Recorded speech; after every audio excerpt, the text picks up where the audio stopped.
Olá, bem-vindos a mais um vídeo no meu canal. Eu sou Adriano Ribeiro e aqui eu falo sobre microserviços escaláveis. Bom, nesse vídeo eu quero manter aí uma pegada trazendo um pouco do perfil profissional que mexe com microserviços, que desenvolve microserviços, alinhados com a necessidade do negócio, se desenvolvendo e entregando valor, né, de acordo com os objetivos de curto prazo, mas pensando na estratégia de longo prazo. Muita coisa, né? Se vocês avaliarem, são as pequenas coisas que impactam as grandes entregas. Então é exatamente isso, né, que eu quero trazer aqui, né, como um elemento aí, uma cereja do bolo do profissional que se diferencia, né, do profissional que entrega software rodando.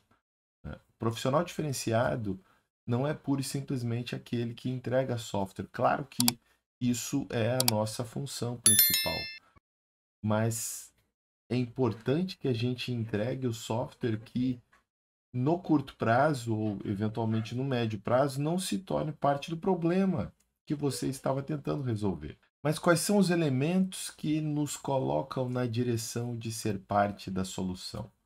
Então, aqui eu quero trazer quatro padrões e meio, digamos assim, né? Quatro padrões que eu considero de primeira linha e um padrão de suporte ao negócio que já, digamos, prepara para a escala da colaboração, digamos assim. Vamos lá, sem mais delongas, bora pro vídeo. É muito comum no desenvolvimento de arquiteturas orientadas a serviço, principalmente nos softwares corporativos, o time de tecnologia ele está sempre olhando para as rotinas de operação. Então, os requisitos são mais fáceis. É possível a gente desenvolver uma solução inteira sem ter uma noção objetiva de cada entidade que está sendo trabalhada em cada funcionalidade, qual é o limite, qual é a fronteira dela. A gente garante a consistência, a gente entrega o valor, a gente disponibiliza as APIs que podem ser consumidas. Então, o dado, de certa maneira, ele está disponível em algum grau, né? Quando a escala demanda, a gente pode disponibilizar com cache, enfim, mas vocês viram que serviços consumindo outros serviços, caches criados e gerenciados artificialmente, podem não atender necessariamente para a solução do problema que a gente tem, que na verdade é gerado por não identificarmos a entidade que está sendo trabalhada naquele dado momento. Então, e por que que isso é difícil? Por que que é difícil usar padrões como agregação, como factory, como entidade, como objeto de valor, como evento de domínio? Falar de domínio é difícil, porque o nosso perfil de desenvolvimento, em geral, ele sempre foi muito direcionado a focar no número de tecnologias, no grau de expertise ou de profundidade de conhecimento em várias tecnologias, em saber modelar uma base de dados, em saber desenvolver fronts, APIs. Mas hoje a necessidade e a velocidade do negócio está de tal maneira que só o expertise técnico não funciona, não atende, porque as soluções elas precisam sair rápido, mas elas precisam atender necessidades muito específicas das áreas. Então não é só desenvolver rápido, o resultado também precisa vir rápido e existem diversas métricas, né? Já trabalhei em empresas com um cinturão de métricas que nasceu com 5 métricas e questão de um ano depois já haviam 20 e poucas métricas medindo as diversas dimensões dos serviços desenvolvidos. Desde o contexto que ela estava aplicada, os erros gerados, warnings gerados, tempo de resposta, e tudo isso é influenciado pela definição do escopo e do contexto do serviço. Só que a gente não consegue definir o escopo e o contexto puramente olhando para a funcionalidade. A gente precisa conseguir definir a entidade base que aquela funcionalidade está operando. Uma vez que a gente define essa funcionalidade, é possível alinhar todas as operações que vão modificar que vão operar nessa entidade de maneira a atender necessidades específicas do negócio, né? Eu não vou pura e simplesmente criar uma página ou criar uma funcionalidade que cadastra uma entidade com todos os campos ou eventualmente com parte dos campos requeridos. Eu preciso que todas essas funcionalidades que vão operar nessa entidade façam parte do mesmo contexto, né? Aquela entidade, ela pode eventualmente ser consumida por vários contextos. Então eu preciso olhar como esses contextos se relacionam. Não é só criar uma entidade ou disponibilizar uma API de cadastro de produto, ou de cadastro de usuário, ou de cadastro de projeto, ou de efetuar pagamento. Não é simples assim, mas. Só que como é que eu descubro essas entidades? É através da primeira habilidade que eu considero vital hoje para o profissional de desenvolvimento de software, que é a comunicação. Hoje, a comunicação, conversar com o usuário, conversar com o time de negócio, entender o negócio e materializar o negócio como software é o que realmente vai possibilitar que você entregue valor real. Não para a operação como um todo, mas para aquela unidade que consome aquele serviço ou que gera aquele dado. E você só vai descobrir que é ela que gera aquele dado, como ela gera, as formas que ela gera e as melhores ou os cenários mais adequados para aquela determinada entidade, se você tiver a habilidade de se comunicar, de conversar, né? O usuário não pode mais ser visto como um adversário, como alguém que vai trazer indefinições.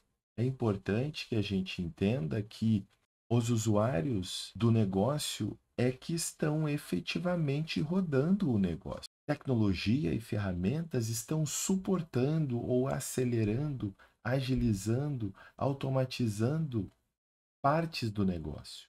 Mas no final, nós somos acessório que vamos ajudar o negócio a rodar mais rápido. E para ele rodar mais rápido, quanto melhor for a sintonia entre o software e o processo que ele está automatizando, maior será o valor entregue. Então, assim, o primeiro padrão que vai te ajudar a criar software com uma melhor sintonia é a entidade. E para você descobrir a entidade, você vai ter que desenvolver os seus skills de comunicação com o negócio. E outras técnicas podem te ajudar a desenvolver o skill de comunicação. É a orientação ao comportamento, que define uma linguagem simples para você mapear os passos de determinados processos a partir de exemplos que o próprio usuário te passa e com isso a comunicação fica simplificada. Você identifica a entidade, você identifica as propriedades. Opa, propriedades, aí vem o segundo padrão, que é objeto de valor. O objeto de valor, ele é basicamente o quê? Ele é um conceito de negócio. O seu produto tem uma descrição, essa descrição não é mais uma string. Essa descrição vira um objeto que tem tamanho, que tem regras para o texto que estará armazenado dentro dele. Por exemplo, eu não permito que entre código HTML, eu não permito caracteres em código, sei lá, UTF, eu só permito ASCII. Então, você define as regras e as regras ficam dentro desse objeto. Ele é um padrão que encapsula o tipo primitivo e agrega com um conceito, ou seja, torna ele um conceito do negócio e não é mais uma string. Dessa maneira, assim que aquele dado entra no software, que ele chega na camada de negócio, se ele for construído, e falando em construção, tem factory. Ou seja, se o Factory conseguir construir o objeto de valor, é porque você tem uma descrição válida, um nome válido, um valor válido. E esse valor ele vai ser associado à entidade que também pode ser construída pelo Factory. Você pode tanto construir como uma classe com um método de criação, ou você pode ter factory methods, enfim, você pode organizar da forma que achar mais interessante para visualização, para leitura do código, né? Então, uma vez que você comece a materializar a camada de negócio com objetos e métodos mais expressivos, você acelera o segundo ponto aqui, a colaboração. Fica mais fácil de saber o que aquele software está fazendo, porque todos os nomes, todas as funcionalidades, elas indicam o que aquele serviço faz. No momento que você sabe o que ele faz, fica fácil de você consumir aquilo, né, de outra maneira, né, dentro das regras que esse módulo está permitindo. Da mesma maneira, as restrições que ele impor são exatamente as restrições do contexto. Se você está utilizando uma entidade que foi definida para um contexto X, num contexto Y, e ela não atender, ou você precisar alterar, possivelmente você tem outra entidade ou uma visão dessa entidade original. Como é que seria isso? Entidade usuário, um sistema, eu tenho a entidade usuário. O usuário dentro de um projeto, por exemplo, ele é um membro. O usuário em um e-commerce que compra um produto, ele é um cliente. O usuário que cadastra produtos no estoque, ele é um funcionário. Ou seja, uma mesma entidade, ela pode ter diversas visões de acordo com o contexto ao que ela está. Então, aqueles problemas que surgem, poxa, eu preciso cadastrar um usuário, mas o usuário aqui é diferente. Sim, o negócio te fala isso. A operação não. A operação vai te fazer tornar esses campos eventualmente opcionais, ou adicionar novos campos, ou criar uma nova tabela dentro do mesmo modelo de domínio. E aí a gente vem para o eventos de domínio, né? Então, o evento de domínio, de certa maneira, ele publica ou ele registra todas as movimentações de uma determinada entidade. Eu tenho um determinado conjunto de objetos que compõem aquele domínio. E esses objetos vão ser manipulados dentro desse contexto. Eu cadastro uma entidade, eu tenho uma entidade cadastrada. Então, sempre que eu operar uma entidade, eu registro na própria operação que determinado evento foi disparado. Dessa maneira, quando eu terminar a modificação, terminar de operar essa entidade, eu tenho nela registrado todos os eventos que ocorreram. E aí eu posso publicar esses eventos, né? Então, no momento que eu posso publicar, eu estou compartilhando o estado. E esse compartilhamento de estado é que me possibilita manter a consistência com diferentes modelos de domínio. Então é por isso que eu falei da visão diferente das entidades, e é por isso que eu relacionei evento de domínio com entidade, porque evento de domínio possibilita que eu modele as entidades e separe essas entidades em contextos diferentes, mas mantenha a consistência, para que eu possa selecionar um membro do projeto, um cliente para compra, um funcionário para ter a permissão de cadastrar produto. Antes disso, eu preciso que exista um usuário ali, né? Ou, eventualmente, eu posso criar um usuário mas pode ser que dentro do contexto que eu esteja, ele não faça sentido. Talvez as verificações que precisam ser feitas para o cadastro de usuário, por exemplo, pode passar por outro departamento. Tem dados críticos de documentação que precisam ser verificados, me impossibilitando de fazer um cadastro na hora do usuário. Quem não entrou numa empresa que recebeu o crachá, tinha o crachá, podia entrar na empresa, mas não conseguia acessar nenhum sistema, porque você precisava ir no departamento específico de cadastro para tirar foto, fazer toda a parte de toda a burocracia ali de cadastro, de digital e senha e tal, para acessar o sistema. Ou eventualmente receber um e-mail com a senha primária para você acessar e trocar posteriormente. Ok, uma vez que você pode construir um objeto e na construção fazer as validações, lançando exceção, retornando um objeto result, enfim, nenhum desses padrões eles definem no detalhe a forma com que o software ou a camada de negócio vai ser organizada. Ele só te dá áreas onde você pode definir regras de negócio e reusar essas regras. Ou seja, objeto e regra ficam juntos. Junto com o objeto dinheiro, produto, descrição, nome, vão estar as regras de nome, produto, descrição e dinheiro. Mesmo jeito com usuário, membro de projeto, funcionário. As regras de funcionário de todos esses objetos estarão juntos na entidade. E o Factor ele vai poder se apoiar nisso para fazer a construção de uma entidade consistente, de um objeto de valor consistente. Mas e a agregação? Onde ela entra nisso? É importante porque nem todo cenário a gente opera apenas uma entidade. Tem cenários onde a gente opera várias entidades.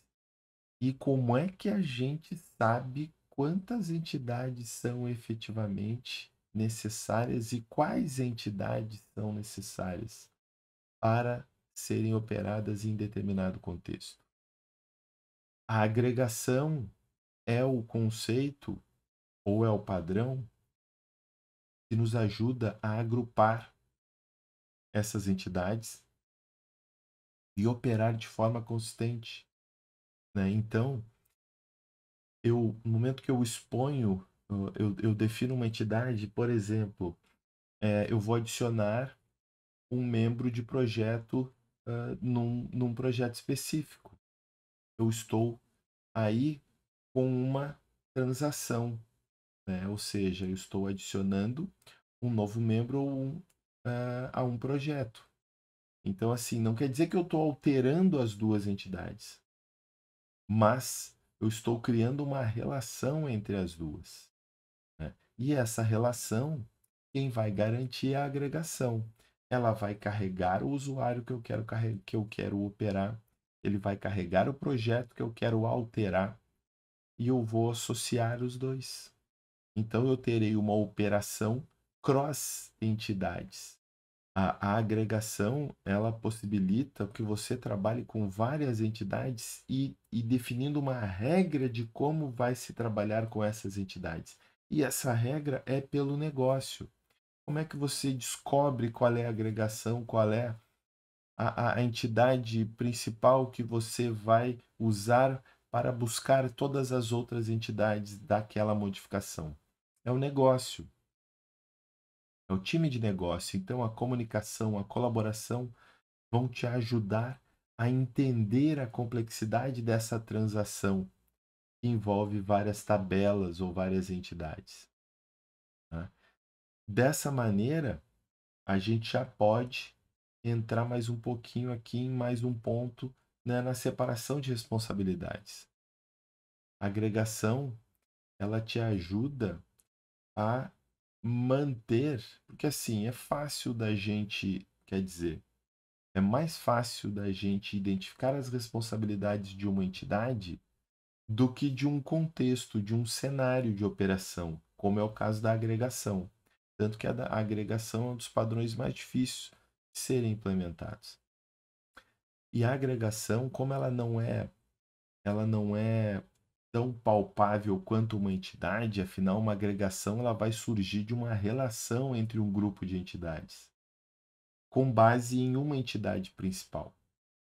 E aí é importante que você consiga visualizar as responsabilidades para que não se criem agregações cobrindo responsabilidades que não deveriam fazer parte daquele contexto. E dessa maneira você não onera nenhum objeto. Claro que a separação de responsabilidades a gente pode trabalhar em vários níveis, como por exemplo, uma entidade e você já incorpora a funcionalidade de publicar um evento, de salvar o seu estado no banco. Opa, calma aí. Quantas responsabilidades essa entidade vai ter? Quanto que ela poderia, por exemplo, ter a responsabilidade de se criar ou de garantir a alteração do seu estado. Isso já seria uma responsabilidade. Se eu quero persistir, eu passo essa entidade para o serviço de persistência e ela vai ser salva. Se eu quero publicar um evento, eu pego os eventos da entidade e publico através do serviço de publicação. A arquitetura limpa entra bem para ajudar nessa modularização das capacidades, mas isso é conversa para outro vídeo, né? E, e aí, juntando, então, no momento que a gente consegue olhar para a entidade em conversa com o time de negócio, que também vai possibilitar definir as propriedades dessa entidade que serão encapsuladas em objetos de valor. Então, eu tenho as regras dos conceitos, eu tenho as regras de alteração do estado do negócio que ficam na entidade, eu tenho as regras para a construção dessas entidades, objeto de valor, agregação, eu sei quais são as transações que, no caso, a agregação vai me dar. Então, eu consigo entregar valor porque eu consigo salvar alguma coisa de forma consistente e rápido. Porque eu estou olhando para um pequeno, aí vai depender, né, do contexto do negócio. Mas eu não estou olhando para uma aplicação inteira, mas eu estou olhando para um cenário dessa aplicação. E alterar ou implementar um cenário é muito menos trabalhoso do que desenvolver uma aplicação inteira, um serviço inteiro.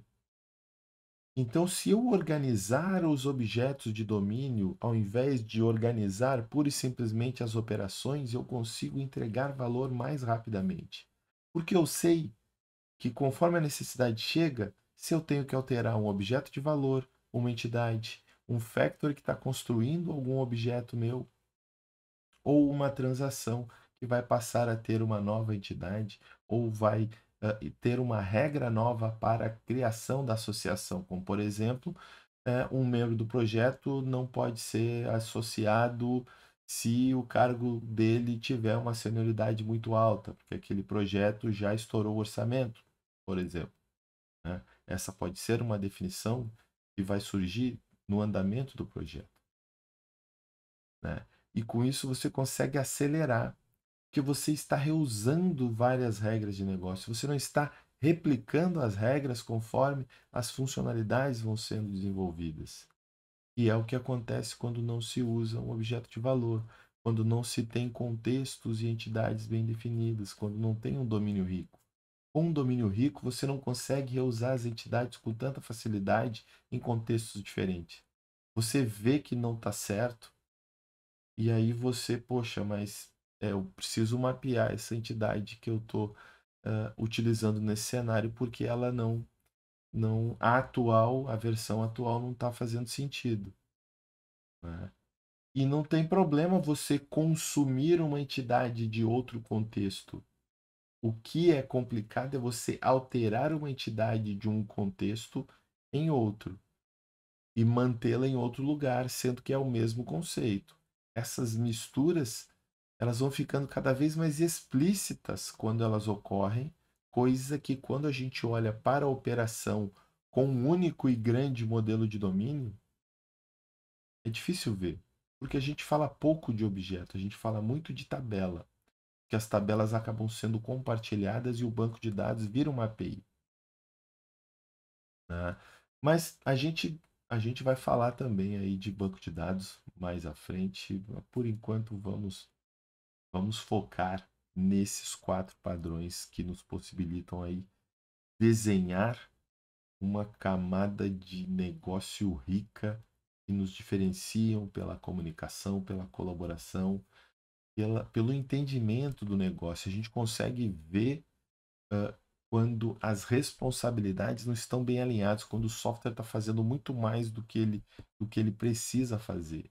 Ou seja, a gente consegue visualizar alguns pontos de over-engineering, né? Ou até de aumento de complexidade. E o último ponto que eu queria trazer aqui é em relação à arquitetura, que inclusive está até errado aqui.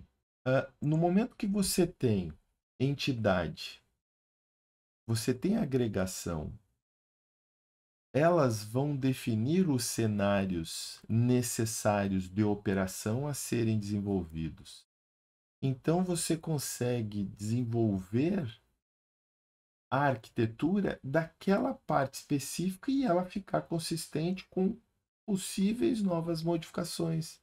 Você não precisa projetar ou pensar toda uma arquitetura upfront, porque você, toda vez que for implementar uma nova entidade, precisa de uma série de funcionalidades, mesmo que o usuário não precise.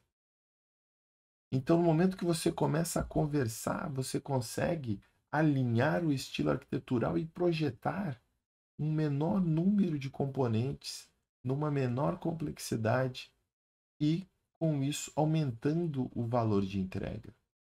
Você reduz o tempo de desenvolvimento porque você está reduzindo o número de objetos e regras que estão sendo implementadas. Mas para isso funcionar, é importante que você consiga conversar com o time de negócio e identificar as entidades envolvidas, as propriedades, os conceitos de cada cenário que for implementado, pois cada cenário vai funcionar em paralelo. Alguns precisarão ser prioritários, pois eles criam os objetos que outros vão consumir, mas isso o negócio vai te dizer. Você não precisa definir isso sozinho. Então, microserviços é a colaboração e esses padrões eles vão te dar o suporte para que essa colaboração seja efetiva e você consiga entregar o valor mais rapidamente. Beleza? Bom, gente, era isso que eu queria trazer para vocês hoje, né? E eu espero que tenha sido de grande valor aí a apresentação desses padrões como uma forma de você desenvolver os soft skills que vão melhorar o seu desenho de arquitetura e entrega de valor para o negócio que você está atendendo. Beleza? Vamos lá, gente. Valeu e até a próxima.